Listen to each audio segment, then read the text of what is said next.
Hello, everyone. I'm Critique Courts, and I'll be your host for the next few runs of the marathon. I know everybody is really excited for that Spelunky co-op run, and I'd like to thank everyone for getting those 2 bonus incentives met. That is amazing. I know everybody is very, very excited at the pace we've set. We've already raised $1,855 for Blue Path service dogs, so thank you.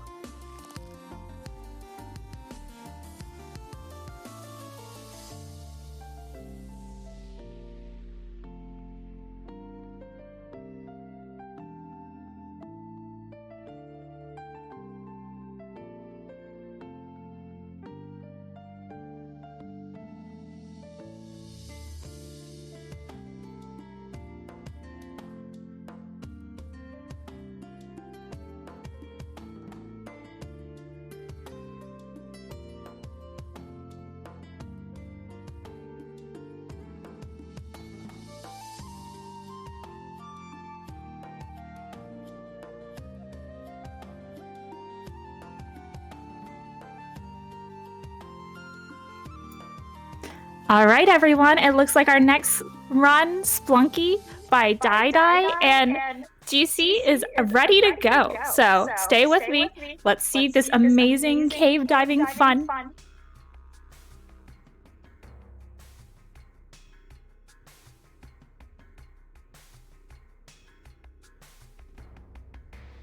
So are we going now, or are we? Yeah, I think you should be good. Okay, To start the run. Okay. Yeah, Cloyce. Oh, yeah, you can give a countdown. Go ahead. Alright. 3, 2, 1, go.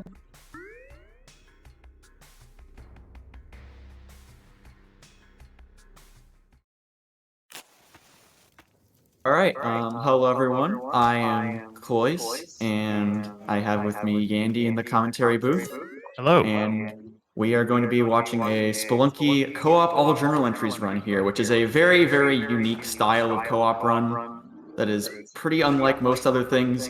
Both of these runners are playing in a solo instance of the game, but they're working together to try to unlock the entire journal as much as possible. And we've already got one of the first glitches by menuing both the opening and closing a menu at the same time. Basically, they can make the screen go black and enter the tutorial with all their resources. Normally, the game starts you out without any resources because you don't know how to use them yet.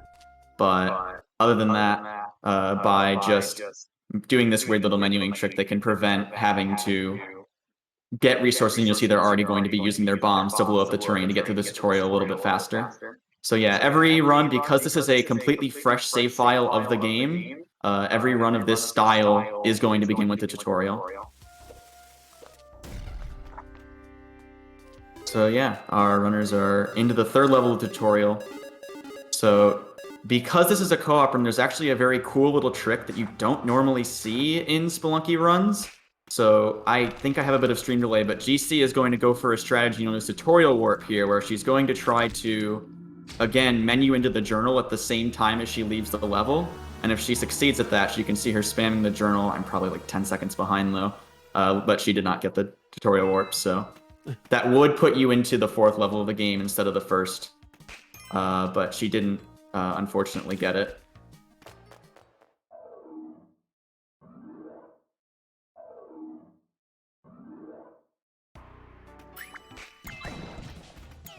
Sloth timer? Yeah, I can do that. By the way, jetpack, mattock, climbing gloves, and spike shoes. And so our runners had a preconceived idea of what they would go for, but as everything is procedurally generated, you sort of just take what Spelunky gives you. So our runners will be communicating throughout the run to say who is getting what and who might be in a better position to do a different part of the run, and we'll keep talking about that as we go along. Yeah, so currently the runners are in the first area of the mines, just starting out here.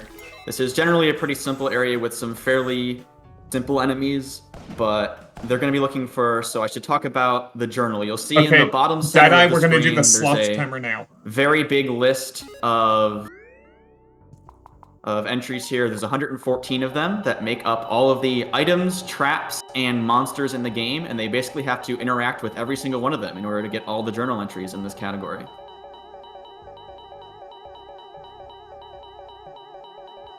Yeah. Yep. And as the timer hits 3 minutes, we're going to see one of our incentives come into play. By clicking this damsel 100 times, it transforms into the secret Easter egg sloth damsel, which makes a very funny noise when rescued. And yeah, I believe this was one of the donation incentives for the runs. Yes, yeah. Not generally something you do in a speed run, but you know, all for a good cause. And we have our slots. I missed Ujat. I do not have the Ujat. I'm gonna go for Temple. Okay.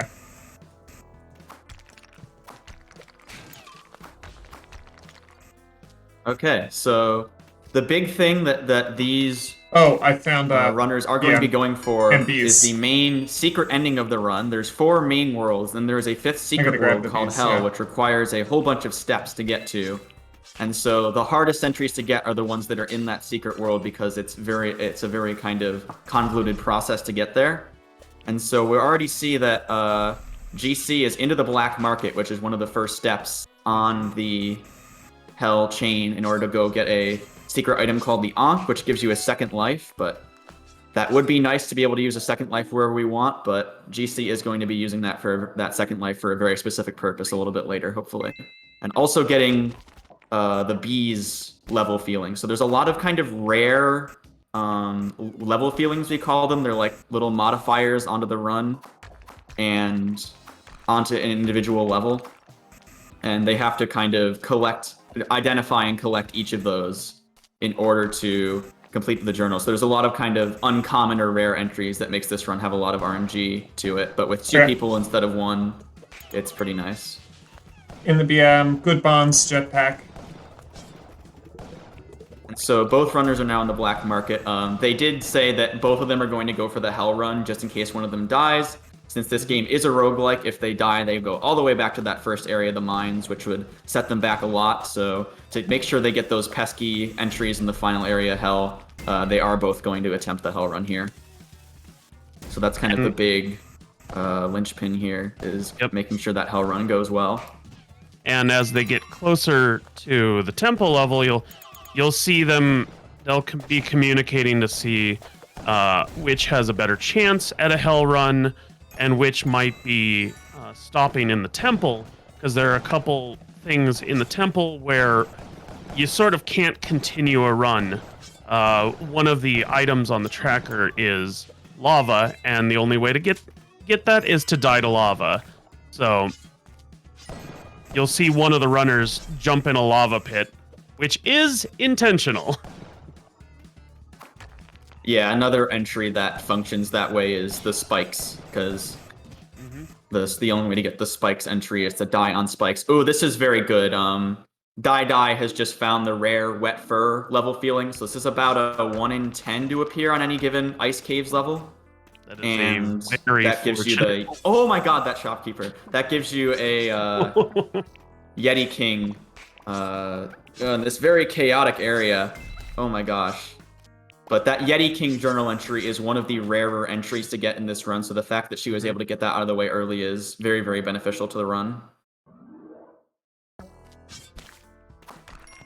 And also, since she's already found wet fur, she's actually going to go into one of the 3 secret areas in the game. Besides Hell, which is kind of the hard ending area, there's also 3 kind of special little extra areas. So Dai currently is making her way through the worm. And again, this run is kind of the closest thing we have to like a 100% in this game, so the runners will be visiting pretty much everywhere in the game and trying to interact with everything as much as possible. So as Dai makes her way through the worm here, oh, she did take a death, but she does have the Ankh, and because GC is already on a different run that is a Hell run, it is not a super big deal that she died there, as long as GC can pick up the slack and make sure that she goes for the Hell run here. Yeah, so we'll see GC sacrifice herself in the next level. Yep, and to go through what is called the Moai head, so that we can continue the chain to get to hell. Yeah. She did it by freezing herself, which is a very fun way to do that.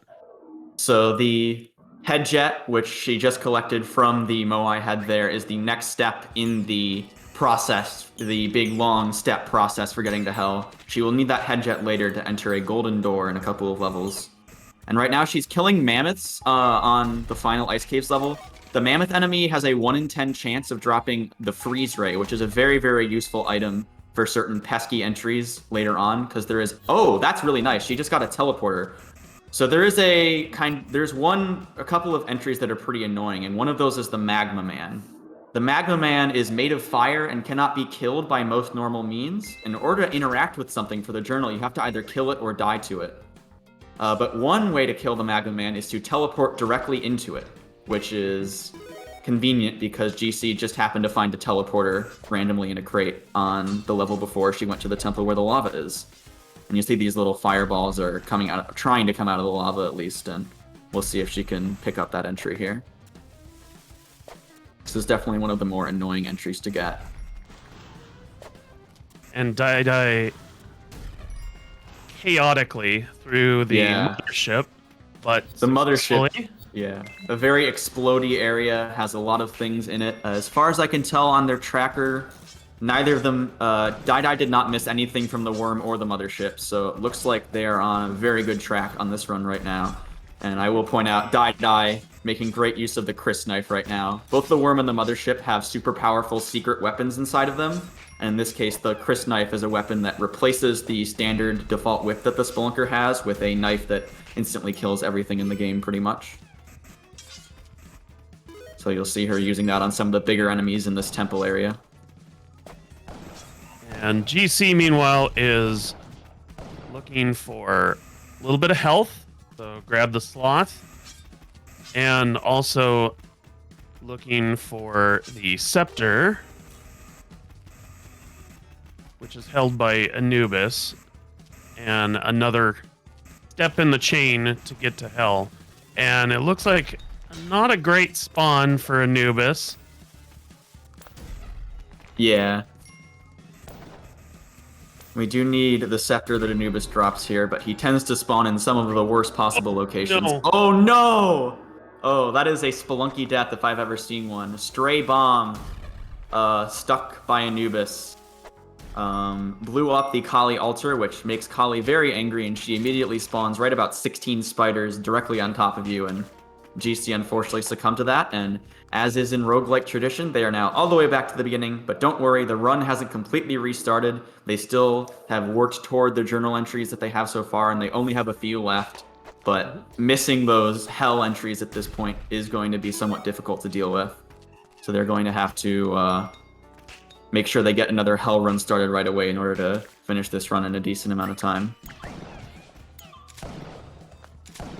Yeah, and it was you see immediately getting another jetpack. So the jetpack is the best mobility item in the game by far. It's possible to make do without it, but it's really, really nice to have the jetpack for these styles of runs, and we saw GC make great use of it in the last run. I'm sure she'll use it very well here as well.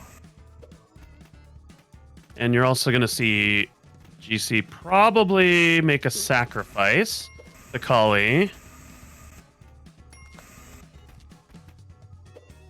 And one of the rare items in the game is the Kapala Cup. And you do it by making some sacrifices. And so she's going to be working towards that. Another altar, so could get it really quickly. Yeah. I will point out, not only is this an item that she has to get for the run just because she needs to interact, or one of them needs to interact with every item in the game, but also the Kapala allows you to regain your health more quickly, which would have saved her if she'd had it on the previous run, because she ended up just dying to slowly losing health until she died, because health is a very difficult resource to maintain, as anyone who has ever played this game will know. I will point out a pretty fun thing there. GC actually got a random character coffin, which is kind of a pretty rare occurrence. What, about 1 in 40 per level, given that she's got only a couple of deaths on this save file. And the character, just like the damsel, sacrifices for 8 favor, which is enough to get her up to the Kapala. So she now has that Kapala, and you can already see she's up to 5 health, which is more than you start with, so she's making use of that. Basically, whenever an enemy drops like those little blood particles, if she can like run across those blood particles, she'll pick them up in the cup, and then if she gets enough blood, then she gains a health point. So it's a really useful way to gain a lot of health.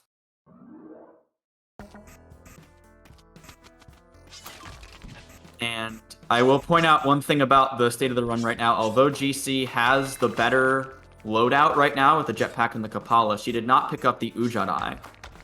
So the Ujadai is technically the first step in that chain of items we were talking about earlier, but it's not completely necessary because you can just find the black market randomly, but it will ping and show you where the black market is, which is where the Ankh was, which lets you get the head jet, which lets you get to the City of Gold, yada, yada, yada.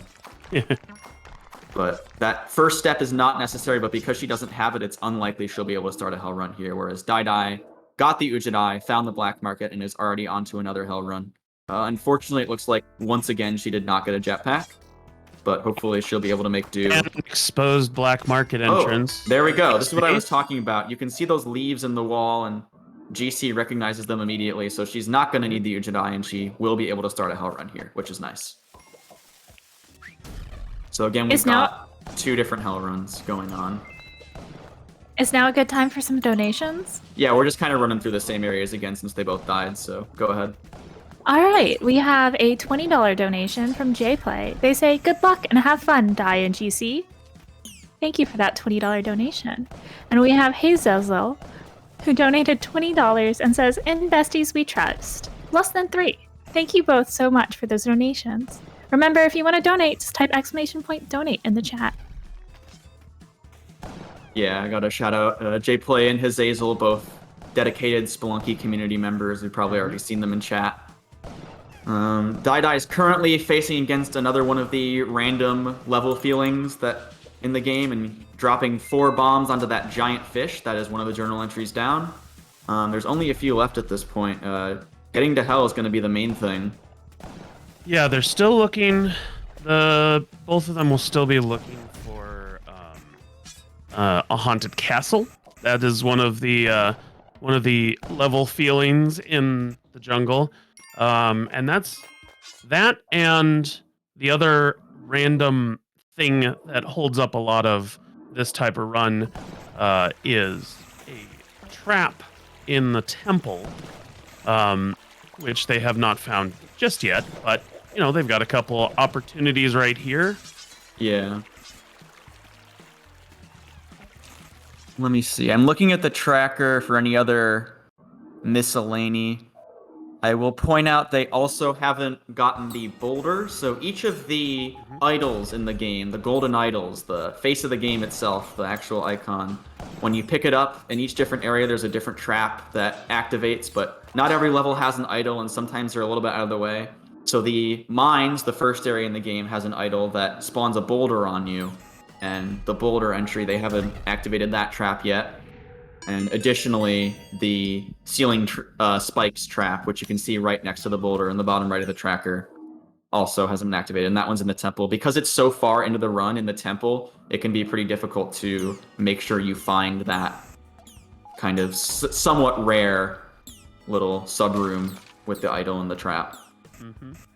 And we just have a couple items left, and only one of the normal set of items, which is the machete, that they apparently have passed on a couple of them already. Oh yeah, the very first shop, one of the runners picked up a machete, but due to a strange oddity in the game's code, because she picked up the machete before, while it was still a shop item, it counted as the shop item machete instead of the real machete, and then she didn't ever pick it up a second time.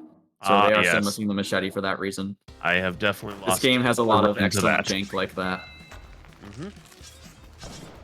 And here's the scepter. Oh boy! Yeah. Oh my Which gosh, is yeah. the most chaotic of the weapons in the game. But it is one of the more consistent ways to get the Crocman entry. You see that guy, you might have seen him just on screen. Oh no, GC! Alright, well it's up to Die now to do the Hell run. Unfortunately, that Crocman has vanished. The Crocman, the Crocodile guy, is another pretty slippery journal entry that's kind of annoying to get, just because whenever a Crocman gets hit, it always teleports immediately. So you either have to like hit it and get it to teleport into the wall, or use a freeze ray to shatter it before it can teleport. It's kind of annoying. So and Die might look around here to see if she can deal with one with the super powerful scepter weapon before she uses it to enter the next step in the chain, which is the City of Gold. And these push blocks. Oh my god, there's so many crush traps here. This is that's temple trap. There's the ceiling spikes. That's one way to get the temple trap. Oh my gosh. This is a very chaotic level. Alright, looks like we're not gonna see a Crocman here. But that's okay, because GC still has to go to the temple another time to die in lava, so hopefully she can get a Crocman at that point.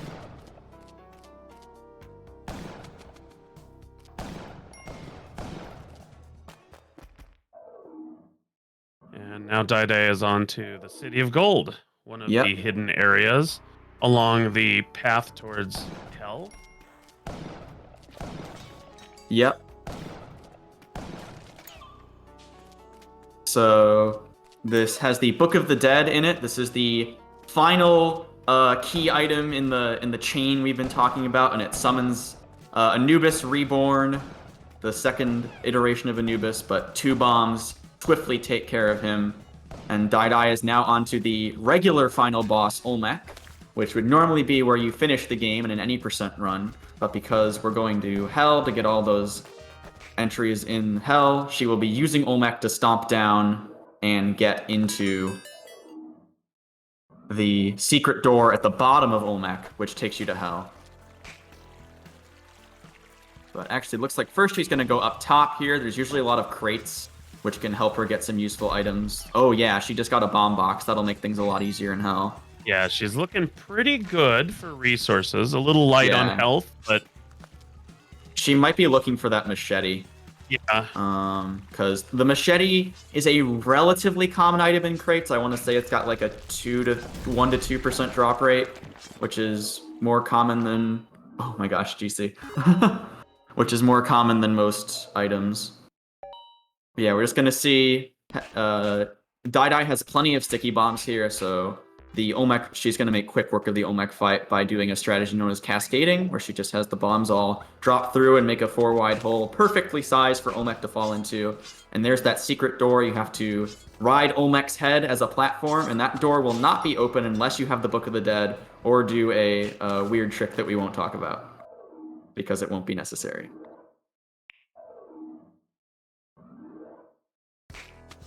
Let's see. Okay, and so Hell is a very difficult area because it's so hard to get here, so you pretty much want to get in one run through this area, you want to make sure you get everything, and there's a lot of stuff here. So the first thing she's going to do, 5-1, the first level in Hell, always has a little castle on the side, Vlad's castle, and oh, this actually looks really good. She also got the rare succubus entry, which is, we've been seeing these sloths, nothing weird about them, but in Hell, once you get to Hell, the game decides to emotionally manipulate you by luring you in with the prospect of a sloth, but then it turns into a demon lady who tries to attack you. And the unfortunate thing about that demon lady is she has 1 health and is very fragile, which makes it pretty hard to make sure you land a kill on her before she gets killed on her own. But fortunately, Dai got a pretty lucky spawn on the first level. That could be one of the entries that really messes you up late in the game in this category, is if you don't find a succubus or you fail to kill a succubus. And these blue devils as well, she's already killed one of those, so she's already looking in really good shape for the kind of more difficult entries in the Hell area. We like to say that Hell is kind of designed with emotional difficulty in mind. So I think most people would say the actual enemies and traps in this area are a little bit easier than the temple, but the atmosphere and environment are kind of made so that it feels harder, in a sense, is how Derek describes it when Derek, you created this game. from his evil mastermind self, described how he wanted the player to experience hell. And Dai still doesn't have the spike ball entry, so oh yeah, hopefully didn't get a bad spawn, but there's no. I don't see any. That's a little bit in the scary. column, which is a little very scary. So hopefully there is a spike ball at the top, because dying to a spike ball will work on Yama here, and we have to die on this level anyway, because there's no point in beating the game. There's no reward for doing that in this category. Don't see one on the left. There are no spike balls on this level. Oh no. So that's very unfortunate. Gonna need at least one more trip to hell, so maybe that one weird trick will come in handy. Yeah. That is a significant time setback. Yeah. But we're still pretty far under estimate, so I have confidence in GC and Dai here. So yeah, I guess we should talk about book skip then, because we've been talking about all this big long step, like, oh, you have to do the Ujadai and the Black Market and the Ankh and the Moai and the Hedjet and everything else to get to this secret hell area. And while they do have to do that, because each of those items is itself in the journal, so they have to interact with all those items, there is recently discovered by someone unknown to the community named Riverrun, discovered that if you make Olmec stomp on top of the door, like by using the pushable blocks in the Olmec level, you can get force the hell door to open even without having all those different items that you're supposed to get in order to get to hell. This was discovered in 2022, over 10 years after the game came out. It's this gigantic skip, and it's been kind of the big news in our community lately. So I guess silver lining of Dai unfortunately missing the spike ball is we might end up getting to see that. It might end up being more consistent to just go through the chain again. But yeah, so there is this big major skip. It's pretty difficult to do, but it could let them get into hell without having to go through all those chain steps a second time. So we'll see if they end up going for that here. Take a shot at that. Yeah, GC is currently in the third area, so making her way slowly towards Olmec here. And yeah, you'll notice at this point the number of images left on that tracker is dwindling. There are only 10 entries left. So at this point, they just need a couple of things from the Haunted Castle secret area, which they haven't had access to yet because it randomly spawns. And the machete, and the spike ball, and lava, and a croc. Looks like they need to take one extra trip to the worm to either die to or defeat a bacterium. Oh my gosh, GC getting absolutely comboed by that UFO. But she is starting from the jungle now, so one thing we didn't mention is that there are, although this is a roguelike where you start from the beginning, there is a little bit of sense of progression in the fact that you can unlock shortcuts by making deliveries to the end of each world, which are things like, oh, give me one bomb, give me one rope. And so by unlocking those shortcuts, you can start from later worlds, which makes things a little bit easier for GC. She is starting from the jungle now that she has unlocked that shortcut, and we're seeing Dai take a second trip to the worm here. It can be really tough. I think there's about 5 or 6 different entries in each secret area, so not too big of a deal having to go in a second time to pick up that silly bacteria entry. The bacteria is another one of those ones that is like, there's only a couple of very specific ways of killing it. So you either have to die to the bacteria or grab the Chris knife, which we talked about earlier, that insta-kills pretty much everything in the game. And there's the entry. Yep.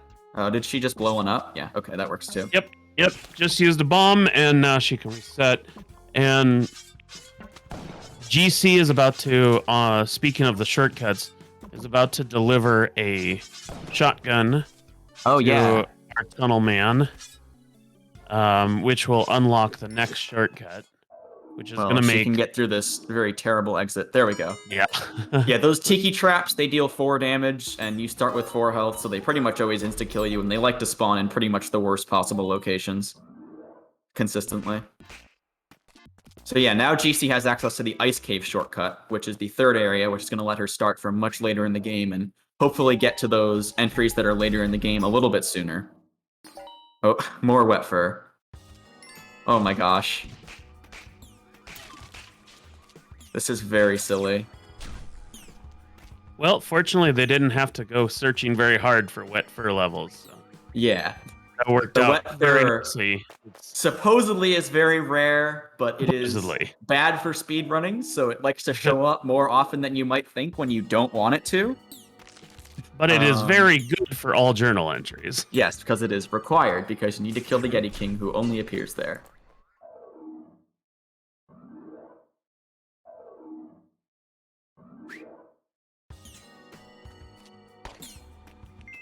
And there's the machete. Yeah, like I said, relatively common spawn from crates, so always good to check crates for items like the machete if you end up not happening to find one in a shop. GC Oh, this is really nice. finds a special level which has behind the Alien Lord is a hidden jetpack. Yeah, so this level feeling doesn't give you any items that you need to, like, doesn't have any required items like some of the other ones do. Yeah. But the jetpack, like we said, it's by far the best item in the game. And so the fact that she's able to pick that up is going to be really nice.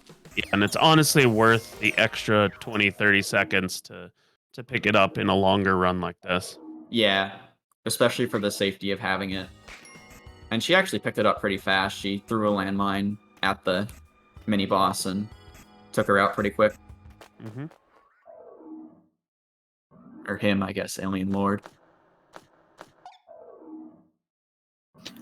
Real quick, I would like to remind everybody, up next we have a Celeste run, and there is an incentive for the skin. So if you want to see Madeline as Mario, go ahead and donate. I might have to stick around for that. That's Lockout, right? Lockout Bingo? Or am I thinking of a different? Cool. Yeah, that'll be definitely an exciting run. Okay, we did finally see the rare Haunted Castle show up. This is another kind of big RNG check in the run, is finding the Haunted Castle entrance, which sometimes appears on a level feeling, which is itself a 1 in 12 chance to appear. But thankfully, Dai did find the Haunted Castle entrance here. And that's one of the nice things, is that while one person is going further into the game, another person can just be resetting over and over again on early levels to clean up these kind of rarer entries that are accessible from earlier in the game. So she's going to fight another mini-boss here, the Black Knight, and make sure she crushes him with his own shield, and that will give her that Black Knight entry. Mm-hmm. There's also a character here, but that doesn't matter to us. His characters are not in the journal.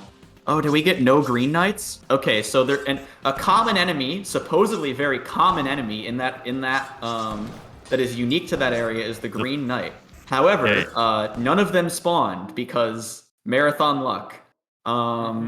So she's actually going to have to go to a second Haunted Castle. Okay, GC has a jetpack, some sticky bombs, like I think about 40 sticky bombs. So it's book skip time, right? It's got to be book skip time. Yes, I think it's book skip time. So this is very cool. I could see her pointing out the different push blocks. Yeah, she's already making plans. So she's going to be making a stack of 3. These little like gray squares are pushable blocks. And she's, oh my gosh, a teleporter. That's so silly. Not a Matic though. The Matic is the best for this because the Matic lets you very precisely dig out individual tiles. And we're going to be having to be very precise with the bombs here to make sure everything goes well. This looks like a very good setup so far. So yeah, she doesn't have the Book of the Dead, which is what you normally need to find the door to hell and enter hell. So the first step here, she's going to be looking around for where the hell door is. Normally, the Book of the Dead tells you where it is, but because we don't have the Book of the Dead, we have to look around for it ourselves. So she's going to make a couple of 2-tile holes here so she can look down and figure out where that secret door is. And if you look very closely when she's looking down, you'll be able to see that there's a face on top of the door, which means that it is supposed to be impossible to enter. So she's pointing that out on her screen. And And she's going to be trying to stack up 3 push blocks here and push them into the lava and basically get Olmec to stomp down on top of them. So Olmec is a very interestingly coded boss.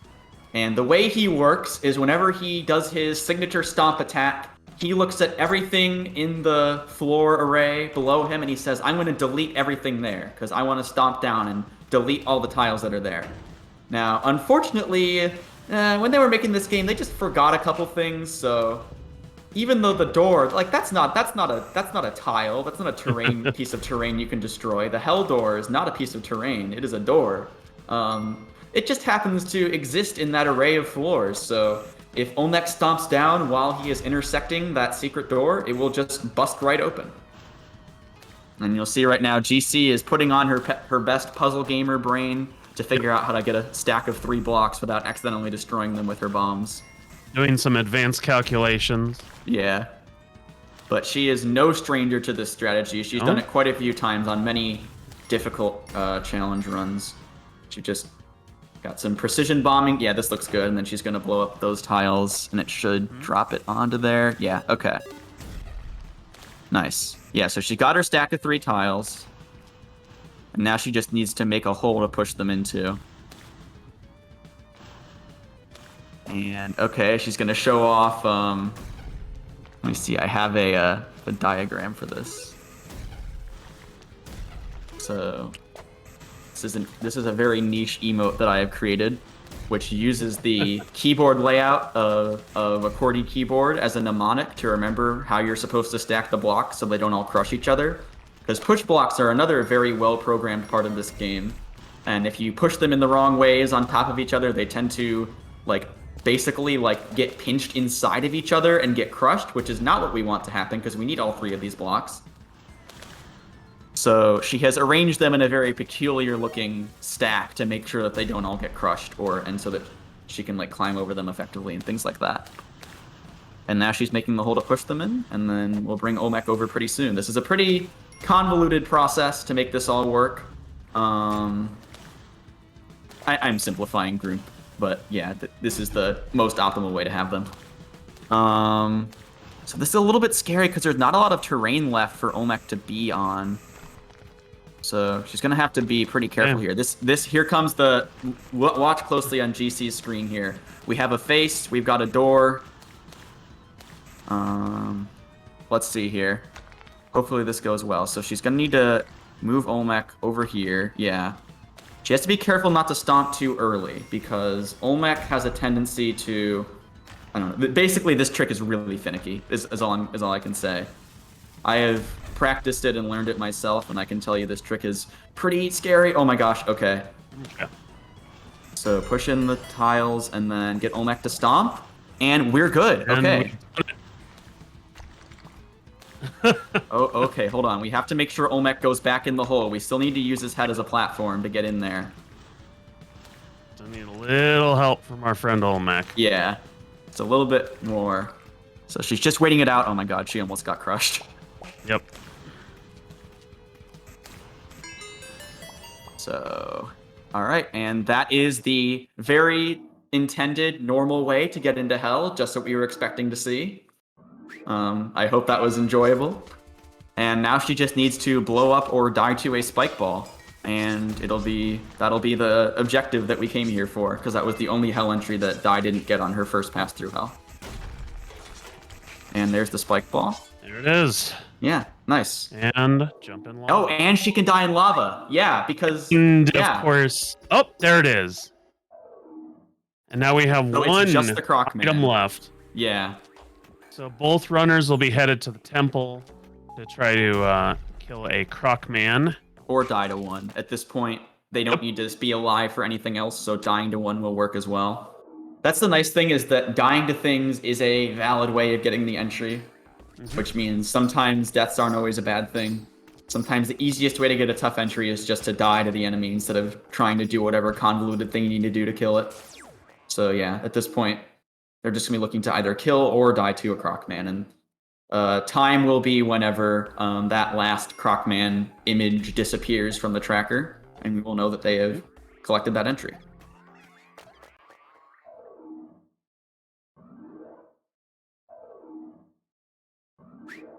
And at this point, it could be either of them. Both of them are zooming towards the temple.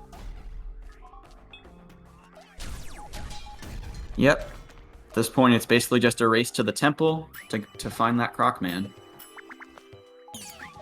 Oh, GC got another jetpack. Wow. That's convenient. And a freeze ray. So the freeze ray, I talked about this earlier. The freeze ray is like pretty much the only... Oh, she didn't take it with her! I mean, I guess she can just die to it. But yeah, I mean, there's so much to keep track of. It doesn't surprise me that she didn't think about that. That's the big... This is like a mental load, especially in multiplayer when you're trying to collaborate with other people and pay attention to like what another person is doing as well. This is a very tough mental load category. And Dai did pick up a freeze ray. So the freeze ray is like pretty much the only reliable way to kill a Croc Man. All the other ways to kill them are kind of finicky. Yep. So as long as Dai can find a Croc Man, we should be in for a pretty quick clear here. So the trick she'll have to do to make it easy is get the Croc Man aggroed, bouncing. Yeah. There we go. And now freeze, and it breaks. There it is. And shatter. And that is time. 38-47. Very solid run. This is a tough category to do in a marathon, let me say. And 38-47 is a definitely very serviceable time in this context. Very cool.